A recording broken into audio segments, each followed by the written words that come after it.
Hello. North Korea has raised political and military tensions on the last weeks with serious threats directed at its enemies, South Korea, Japan and the United States. It started on February with an underground nuclear test that prompted sanctions by the UN Security Council. From there to a nuclear threat was just a step.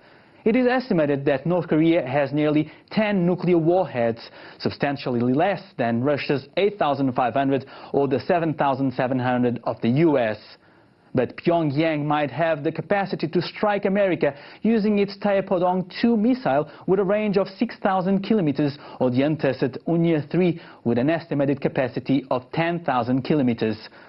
Joining us now from Seoul, we have Stephen Herman, Northeast Asia Bureau Chief of Voice of America. Hello, Stephen. Hello from Seoul. Stephen, will Pyongyang go as far as launching an attack? There is not a single expert that I've spoken with in the diplomatic community, in the military, or in the intelligence world who feels that North Korea is going to launch any sort of military attack.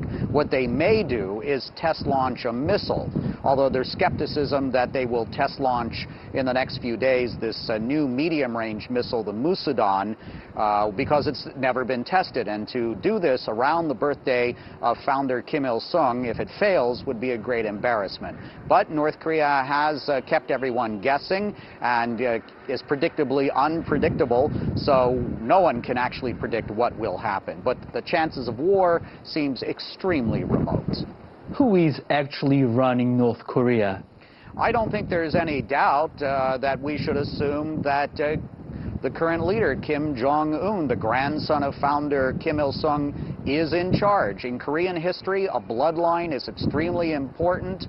That was the case with the kings through the centuries, and there's little doubt, it seems, even though he's very young, and the sort of things we're hearing about him, that he's too young, he's inexperienced, he's a fool, he's diabolical. We heard these same things when his father, Kim Jong-il, came into power, and there were lots of predictions of the imminent collapse of the regime. And of course, Kim Jong-il was around for a long time. But some say that China is behind this crisis and that the main target is Japan due to oil interests on some disputed Pacific islands. Would you agree? That China is somehow manipulating that? That's a interesting theory, which I don't think very many people would subscribe to.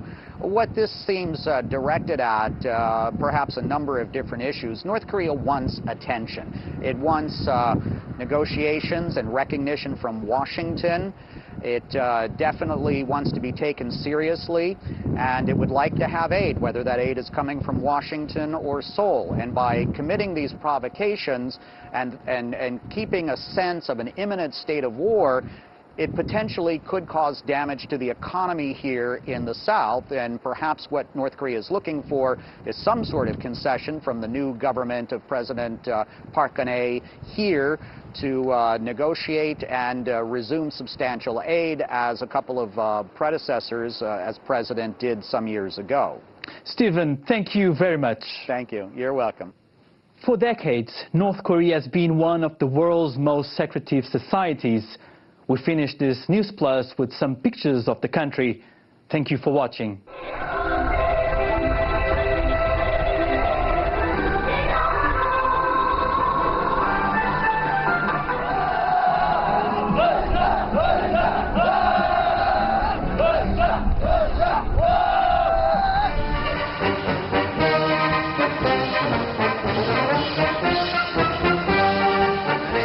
정권들이 적신에 단숨에 타고 물어보시며 펄펄 난다고 가르쳐 주시었습니다.